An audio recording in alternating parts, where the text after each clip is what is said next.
قل اب اللہ و آیاتہ و رسولہ کنتم تستہزئون، آپ ان سے فرماؤ اللہ اور اس کی آیات اور اس کے رسول کے ساتھ تم ٹھٹا اور مذاق کر رہے ہو، یعنی تمہیں اور کوئی ٹاپک نہیں ملا، تم نے ریلیجن کو مزاح کا ایک تختہ مشق اسے بنا لیا، اور اسی میں وہ تمام چیزیں داخل ہیں جو عموماً گفتگو کے اندر لوگ قرآن و سنت کے حوالے سے مزاح کے اندر بیان کر دیتے ہیں، اور یہ اکثر جو ایلیٹ کلاس ہے نا، جن میں بس ریلیجن کا صرف نام کی حد تک ایک سلسلہ ہے، عذاب قبر کے بارے میں، آخرت کے عذاب کے بارے میں، جنت کے بارے میں وہ مذاق کرتے ہیں۔ کئی ایک لطیفے بھی آپ نے سنے ہوں گے۔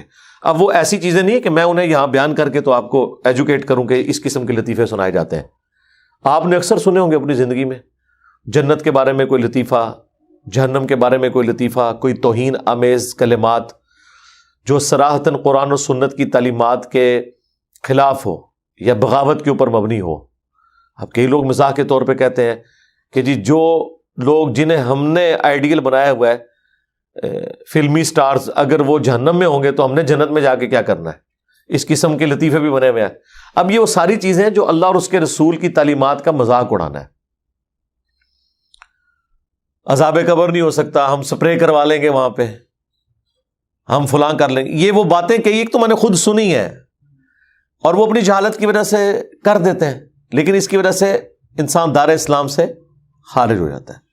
اور غم کی حالت میں تو اکثر اس قسم کے جملے آپ کو سننے کو ملتے ہیں کہ اللہ نے میرا ہی گھر دیکھ لیا تھا ساری مصیبتوں کے لیے، ٹھیک ہے، ظلم خدا دا۔ اب یہ پنجابی میں اکثر لوگ بول دیتے ہیں، اصل میں تو اردو میں بولا جاتا ہے غضب خدا کا۔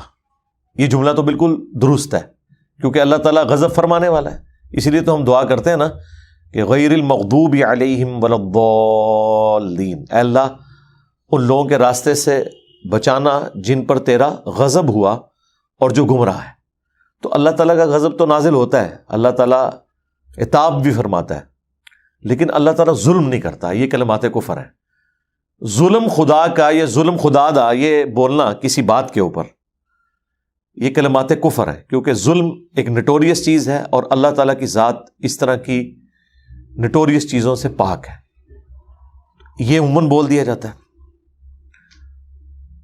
اور اسی طریقے سے بعض اوقات یعنی اسلام کی جو شاعر ہیں ان کے لیے کوئی مزاحیہ الفاظ کوئی ڈیوائز کیے جاتے ہیں جس کی وجہ سے آپ داڑھی کا مذاق اڑا دیں، نماز کا مذاق اڑا دیں، کعبہ شریف کا مذاق اڑا دیں، اس قسم کی چیزیں، روزوں کا مذاق اڑا دیں۔ یعنی بعض لوگ رمضان کے روزوں کے لیے کہتے ہیں بھوک ہڑتال، اب یہ تو روزے کی توہین ہے، یہ کلمات کفر ہیں۔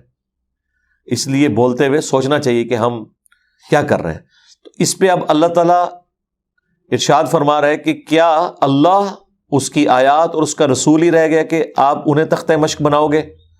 لا تعتذروا، بہانے مت بناؤ، قد کفرتم بعد ایمانکم، تم ایمان لانے کے بعد دوبارہ کافر ہو چکے ہو۔ یعنی کوئی ہلکا معاملہ نہیں ہے کہ اللہ اور اس کے رسول پہ ایمان لے آئے اور قرآن و سنت کو فالو کرنا شروع کر دیا اور اس کے بعد جب چاہا آپ نے قرآن و سنت کا مذاق بھی اڑا دیا۔ اور اکثر جو پڑھا لکھا طبقہ ہے نا، انہیں تو ریلیجن کوئی یعنی ایک ڈوگما لے کے ڈیلوژن کے طور پہ وہ چل رہے ہوتے ہیں، اس لیے انہیں کوئی فرق نہیں پڑتا۔ کبھی زکوٰۃ کے بارے میں بول دیا، یہ جگہ ٹیکس ہے، اللہ نے لگا دیا ہمارے پہ، ٹھیک ہے، ٹیکس تو ہے اور ایک شرعی پینلٹی بھی ہے مال جوڑنے کے اگینسٹ، لیکن یہ ظلم پہ مبنی نہیں ہے۔ جگہ ٹیکس جو مشہور ہے وہ تو ہے کہ ظلم پہ مبنی، یہ اللہ کا رول ہے۔ اس قسم کے جملے بولنا جن میں شریعت کی یعنی مذاق اڑایا جا رہا ہو، یہ صراحتاً کفریہ جملے بولنا اسلام سے انسان کو نکال دیتا ہے۔ البتہ اگر کوئی انجانے میں کوئی بات کر دے اور اس کی اس طرف توجہ نہ ہو اور اس کی توجہ دلائی جائے، وہ معاملہ ایک الگ ہے، لیکن ایک پوری انٹینشن کے ساتھ اس طرح کی گفتگو کرنا، بلکہ اردو زبان میں تو کئی ایک محاورے بولے جاتے ہیں، جی میری آنتیں قل واللہ پڑھ رہی ہیں، مطلب یہ اب وہ یعنی کوئی بھوکا ہے نا تو وہ اس کو اس طریقے سے پریزنٹ کرتا ہے، پہلے پیٹ پوجا پھر کام دوجا، پیٹ پوجا۔ اب پیٹ میں کوئی چیز ڈالنا یہ اس کی کوئی پوجا تو نہیں ہے، ورشپ تو نہیں ہے، اور اس کو یہ بولنا یہ پوجا ہے، تو یہ کلمات کفر ہیں۔ اب یہ وہ چیزیں جو ہماری اردو لنگوسٹک کے اندر ایک محاورتاً چیزیں داخل ہو چکی ہوئی ہیں اور عام زندگی کا حصہ بن چکی ہوئی ہیں، اور لوگ عموماً بولتے ہیں۔ جیسے ہی آپ یہ کسی سے سنیں، چھوٹے سے بڑے سے، آپ کا کام ہے کہ فوراً سوچ کے اسے ٹوک دیں کہ یار یہ تم کیا بات کر رہے ہو۔ اللہ تعالیٰ تو اس معاملے میں اتنا سینسٹیو ہے کہ بخاری مسلم میں حدیث ہے کہ زمانے کو گالی مت دو، زمانہ میں ہوں، حالانکہ زمانہ تو اللہ کی ایک مخلوق ہے نا، یعنی اس کو ڈرائیو کرنے والا میں ہوں۔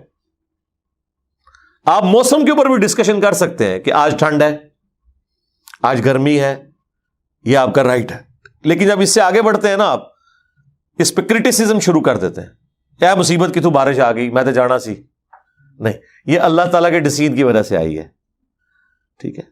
ہو سکتا ہے اسی میں بہتری ہو آپ کے لیے، نہ بھی ہو تب بھی اللہ کے فیصلوں کو کوئی چیلنج نہیں کر سکتا۔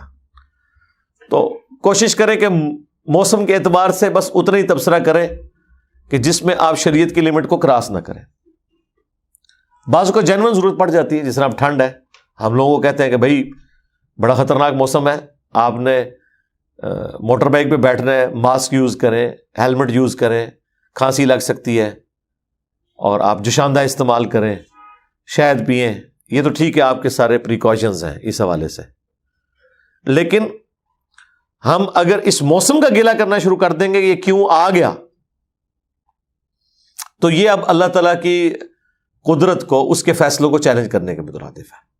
آ گیا، آپ نے اس کے اندر پرفارم کرنا ہے، اور اللہ تعالیٰ کا ہر حال میں شکر ادا کرنا ہے، ایون تکلیف کے دوران بھی۔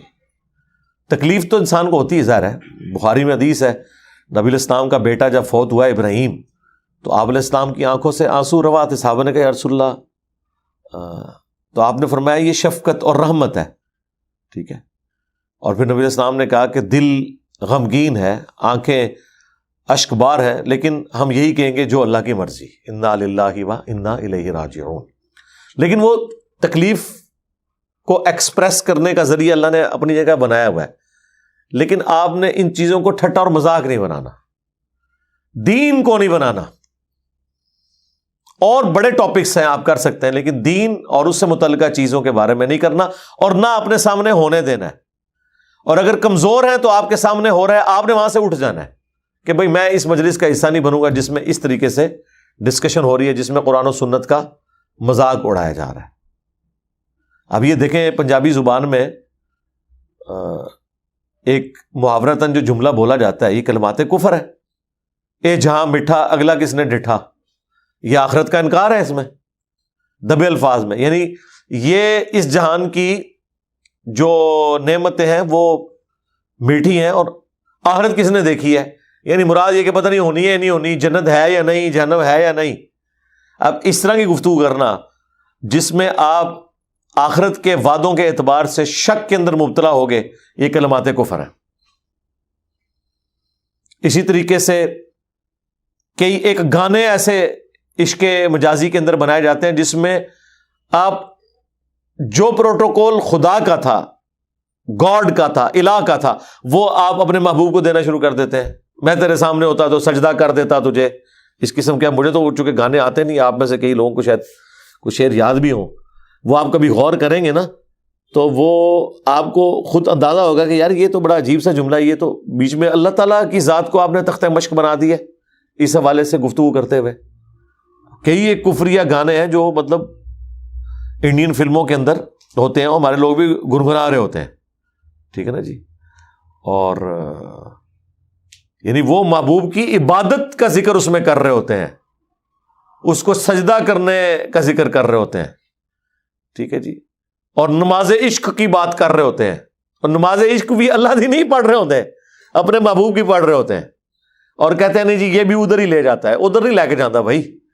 کسی صحابی نے، کسی پیغمبر نے عشق مجازی نہیں کیا، جان ضرور چھڑائی ہے عشق مجازی سے، حضرت یوسف علیہ السلام نے، ٹھیک ہے نا۔ آپ دیکھیں قرآن میں اللہ تعالیٰ نے یعنی اس چیز کا ذکر کیا ہے کہ جس میں ایک عورت نے مرد کو بہکانے کی کوشش کی، لیکن عموماً یہ ہوتا ہے کہ مرد عورتوں کو بہکاتے ہیں. اس طرح کا کوئی واقعہ قرآن میں نہیں آیا ہوا. قرآن میں ایک بڑا ایکسٹرا آرڈنری واقعہ آیا ہے حضرت یوسف علیہ السلام کے کیس میں، جس میں ایک عورت نے مرد کو بہکانے کی کوشش کی. یہ بھی بڑی حکمت آئی ہے. میں اگلے دن اس کے اوپر بھی سورہ یوسف پڑھتے ہوئے سوچ رہا تھا کہ حالانکہ دوسرے والے واقعات تو زیادہ ہوتے ہیں، یہ واقعہ اللہ نے اسپیشلی ذکر کیا ہے. اس کی وجہ یہی ہے کہ معاشرے کی بہتری اس وقت ہوگی جب مرد کی تربیت پہلے ہوگی. عورت تو اس کے اوپر ڈیپینڈنٹ ہے. مرد کو پہلے خود کریکٹر والا ہونا ہوگا، تب وہ اپنی عورتوں کو، خواہ وہ بیٹیاں ہوں، خواہ اس کی بیوی ہو، خواہ بہن ہو جو اس کے انڈر آتی ہو، اس تک بات اسی وقت کر سکتا ہے جب اپنا کریکٹر ہے اس کا. تو اس اعتبار سے اللہ تعالیٰ نے اسپیشلی اس واقعے کو بھی ذکر کیا. تو یہ ساری کی ساری چیزیں دیکھنے کی ضرورت ہے. اور یہاں پہ دیکھیں سیدھا سیدھا فتویٰ ہے. لوگ تو کہتے ہیں کیا فرق پڑتا ہے جی، لوگ چھوٹی چھوٹی بات پہ کہتے ہیں جی اس طرح کرنے سے انسان کافر ہو جاتا ہے. بھائی جن باتوں سے کافر ہوتا ہے اس سے تو ہو جاتا ہے. آپ قرآن کا مذاق اڑا دیں، روزوں کا مذاق اڑا دیں، زکوٰۃ کا مذاق اڑا دیں، حج کا مذاق اڑا دیں، کعبہ شریف کا مذاق اڑا دیں، دین کے کسی فرض رکن کا مذاق اڑا دیں، فرشتوں کا مذاق اڑا دیں، ٹھیک ہے. تو اس سے تو اور یہ اڑاتے تھے، وہ کافر کہتے تھے نا کہ وہ جب قرآن میں نازل ہوا نا کہ دوزخ کے اوپر 19 فرشتے ہیں، تو وہ ایک عرب کا سردار تھا، اس نے کہا اتنے تو میں سنبھال لوں گا، باقی تسی دیکھ لینا. فرشتہ تو ایک بھی ہو بہت ہے، فرشتے کی تو ضرورت ہی نہیں ہے، یہ تو ایک سمجھانے کے لیے.